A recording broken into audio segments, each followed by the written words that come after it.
Then Samuel died, and the Israelites gathered together and lamented for him, and buried him at his home in Ramah. And David arose and went down to the wilderness of Paran. Now there was a man in Maon whose business was in Carmel, and the man was very rich. He had 3,000 sheep and 1,000 goats, and he was shearing his sheep in Carmel. The name of the man was Nabal, and the name of his wife Abigail. And she was a woman of good understanding and beautiful appearance. But the man was harsh and evil in his doings. He was of the house of Caleb. When David heard in the wilderness that Nabal was shearing his sheep, David sent 10 young men. And David said to the young men, "Go up to Carmel, go to Nabal, and greet him in my name. And thus you shall say to him who lives in prosperity, Peace be to you, peace to your house, and peace to all you have. Now I have heard that you have shearers. Your shepherds were with us, and we did not hurt them, nor was there anything missing from them all the while they were in Carmel. Ask your young men, and they will tell you. Therefore let my young men find favor in your eyes, for we come on a feast day. Please give whatever comes to your hand, to your servants, and to your son David." So when David's young men came, they spoke to Nabal according to all these words in the name of David, and waited. Then Nabal answered David's servants, "Who is David, and who is the son of Jesse? There are many servants nowadays who break away, each one from his master. Shall I then take my bread and my water and my meat that I have killed for my shearers and give it to men when I do not know where they are from?" So David's young men turned on their heels and went back, and they came and told him all these words. Then David said to his men, "Every man gird on his sword." So every man girded on his sword, and David also girded on his sword.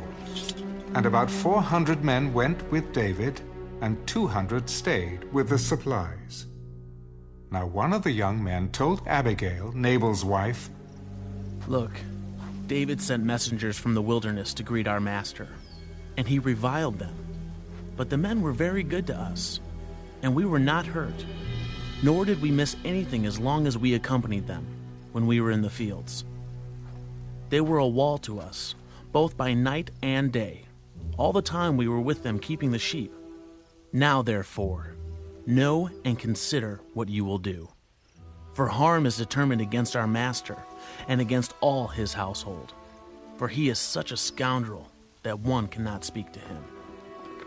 Then Abigail made haste, and took 200 loaves of bread, 2 skins of wine, 5 sheep already dressed, 5 seahs of roasted grain, 100 clusters of raisins, and 200 cakes of figs, and loaded them on donkeys.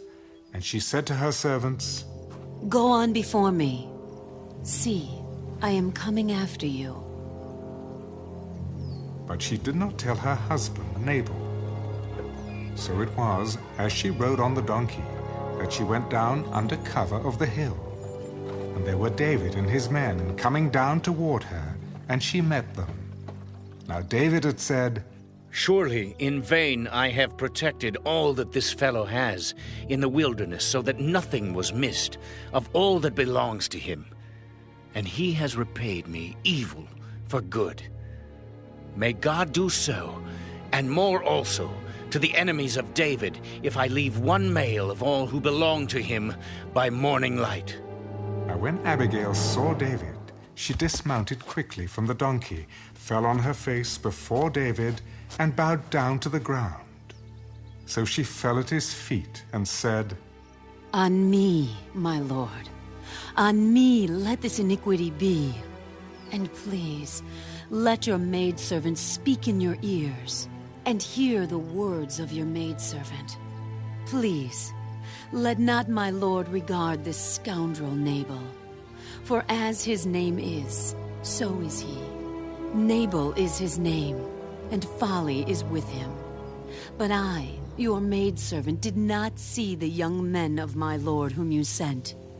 Now therefore, my lord, as the Lord lives and as your soul lives, since the Lord has held you back from coming to bloodshed and from avenging yourself with your own hand, now then, let your enemies and those who seek harm for my lord be as Nabal.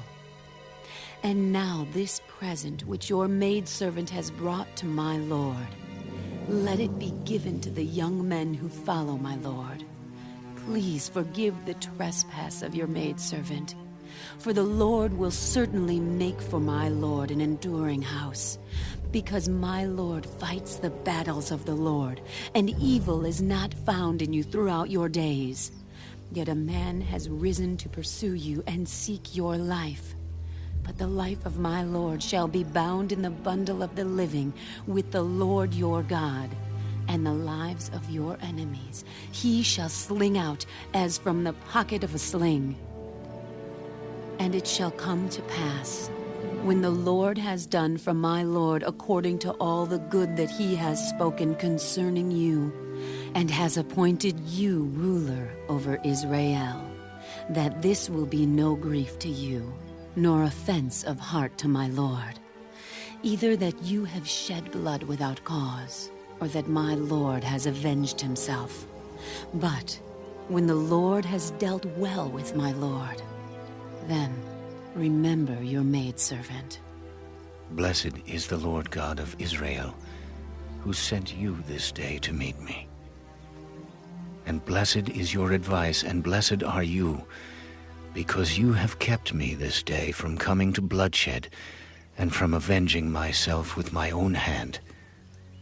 For indeed, as the Lord God of Israel lives, who has kept me back from hurting you, unless you had hurried and come to meet me, surely by morning light no males would have been left to Nabal.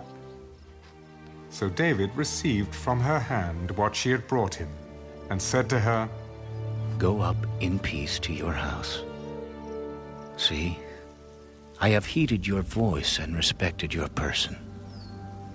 Now Abigail went to Nabal, and there he was, holding a feast in his house, like the feast of a king. And Nabal's heart was merry within him, for he was very drunk.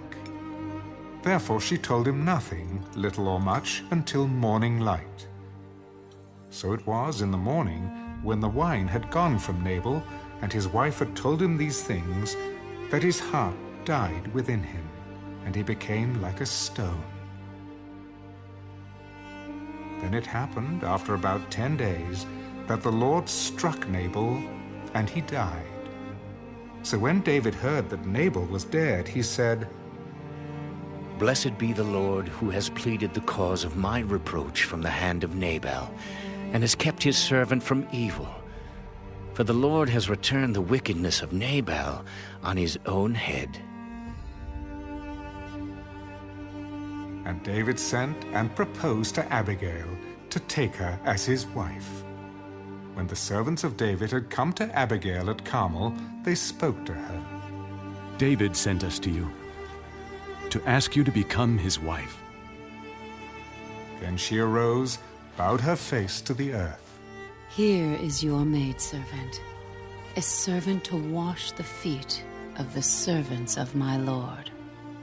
So Abigail rose in haste and rode on a donkey, attended by 5 of her maidens. And she followed the messengers of David and became his wife. David also took Ahinoam of Jezreel, and so both of them were his wives.